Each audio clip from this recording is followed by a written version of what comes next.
Hi guys, I'm back. It's me, and welcome to another edition of Nik at Night. And tonight I wanted to do some movie reviews. So it's been a minute since I did any kind of reviews on any TV shows or movies, and a lot of stuff is coming out. So I just wanted to take the time on a good Friday night when typically I would maybe be going to see a movie or something in a theater. Can't do that right now because I'm still quarantining. Well, not exactly quarantining, but I am still very careful, and movie theaters are not somewhere that I'm trying to go. Not just yet. So what I've been doing is looking at movies online and streaming like everybody else. And I wanted to talk about two specific movies tonight. Now, there are some TV shows that I'm catching up on. I need to catch up on Queen Sugar. I'm caught up on Snowfall. But these two movies, and there were going to be three, but I hadn't got a chance to watch the last one yet. So I'm only going to do two. And I'm going to start with Judas and the Black Messiah.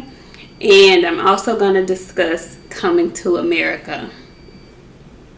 The second one. The sequel. So I'll start with Judas and the Black Messiah. I had been waiting for this movie. You know, this was something that I wish I had seen on the big screen. But the impact of the movie was still forceful.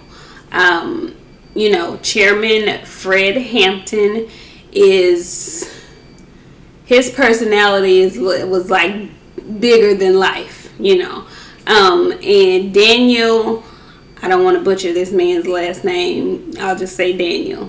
Daniel did such a wonderful job. And let me just say kudos to the British actors that are, getting these roles and playing them so very well. I'm not a hater. For those of you who do not know, I have a degree in theater. So I love the art of theater, acting, drama, all of that. That's my thing. So when I talk about movies, I come from a critical angle, not just for entertainment purposes. Like, I'm looking at everything in totality. So, at one point there was this big thing about British actors coming to America and taking these roles of these icons, these Black American icons. And, it's really difficult for Black artists to get work anyway. Why are they giving these roles to these British actors? Damson is another one that plays the lead character in Snowfall. He's also a British actor, but he's playing the hell out of his role as Franklin Saint in Snowfall. Also, the wave really started with Idris Elba when he played Stringer Bell in The Wire. So I said all that to say they're kicking ass. They're kicking ass. Another young lady is about to put out Aretha Franklin. She also played Harriet. She's also a British actor. Can sing her face off.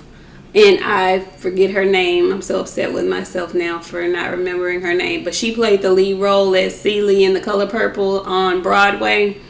Excellent. Excellent voice. Anyway, so I'm not a hater. Said all that to say I'm not a hater. If you're talented, you're talented. And Daniel's talented. The young lady that's about to play Aretha, she's talented. Although I don't know how I'm gonna feel about the story and how much they give us, but she's talented. She can sing. She's a phenomenal actress. Also, Damson that plays Franklin Saint in Snowfall. These young brothers are coming with the thunder. They are coming with it. I also wanted to talk about Lakeith Stanfield. Lakeith Stanfield character, and I could say character, but he was a real person, as was Fred Hampton, a real person. The movie comes from his point of view, which is different. Normally, you don't get a movie being told from the point of view of the villain.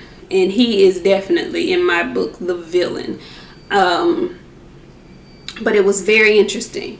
And what I took away from it is those kind of people in our community, in our society, who have absolutely no loyalty to anything are the most dangerous people in your society, because they can be used and manipulated and flipped, and they don't see anything wrong with it because it just benefits them. They will take down a complete movement, which is what this man did. He pretty much took down the complete movement of the Panther Party in Chicago for his own selfishness, and he justified his actions. And the crazy thing is, Lakeith played the role so well. He got into this man's psyche so well. This fool, he infiltrated the party, and in doing so, he really started to believe he was a part of the party. Like, he at one point started challenging Fred Hampton's decisions. Like, first of all, dude, you're not the guy, number one. You're not the leader. Number one, play your position. You've been given the role of security person. Do that. But you know yourself. You know what they don't know, which is that you're a pawn. You're not even really there to be there for the cause. Yet, you have rationalized in your mind that you actually are. It's so many levels of bizarreness to this dude. It's unreal. And I completely understand why Lakeith Stanfield needed therapy after playing the role. He was phenomenal. He was absolutely phenomenal. And I read a review where this gentleman that I respect highly, he was upset about the fact that Hollywood made the movie from the point of view of the villain to try and kind of make him a sympathetic figure. But I wasn't sympathetic to him at all. At no point in the movie did I feel bad for him. At every point of the movie, with every decision that he made, I wanted to choke his neck. I thought he was weak. I thought he was selfish. And I couldn't stand him. At no point watching did I feel sorry for William O'Neill. Who I feel sorry for is his son. Because I remember watching Eyes on the Prize and not really knowing what I was watching. Not really comprehending what he was saying. But he made a statement about, his son, believing what's left after, or some statement he made on Eyes on the Prize. I have to go back and watch. But I feel sorry for his son, because his son knows exactly who his father was. His father was a coward. He was a weak, manipulative snake. And that's got to be a hard reality to sit with. That's who your father is. That's who your sperm donor is. Anyway, kudos to the entire cast. It was an absolutely well put together film. Like I said again, Daniel brought Fred Hampton's his character, his portrayal of Fred Hampton to life so well. He had the cadence of his speech down to a science. It was brilliant work. And so now I give that movie a B plus, A minus.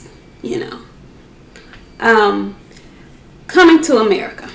I'm going to actually go back and watch the movie again tonight when I get off here. But I will say, I'm not going to trash the movie. My initial thoughts of the movie, because I was so psyched. I was so excited to see it. My initial feel, I was just amped.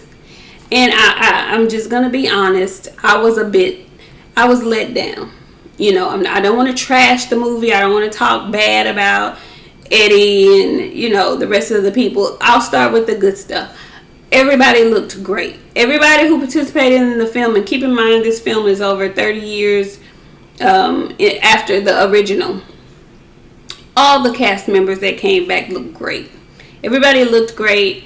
The costumes were wonderful. The same lady who won the Oscar for the costumes in Black Panther, she did the costumes in this movie. And I think that's probably why I was so disappointed with the storyline. It was the plot. It was the script that left me completely deflated. The guy who played his son, I don't know the young man. I don't know who he is. He's not a named actor. And I just thought it was odd for them to choose a person to play this character who was a relative unknown. With all the big names that were in the cast, they chose to cast the son as an unknown. And so, not that he did a bad job. He did not. But the script was just so underwhelming to me. I don't know what happened. I don't know.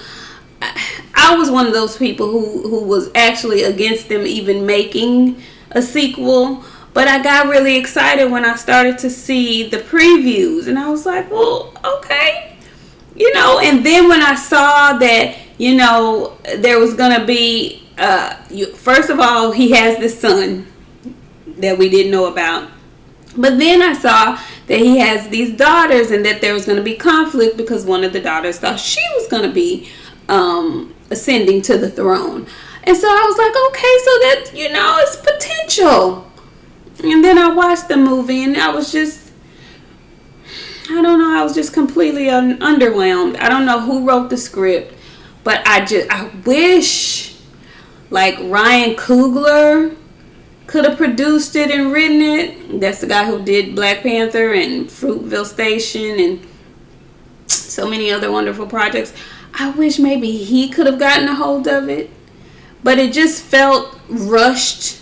And I don't know if that was because of COVID, but I just wish they had waited and had like a better script, And like I said, Eddie employed tons of people. They shot it at Tyler Perry's studio, so I'm not gonna just say the movie was a total bust, but I was not impressed. I'll say that. And you know what I've noticed in most of these later works from Eddie Murphy?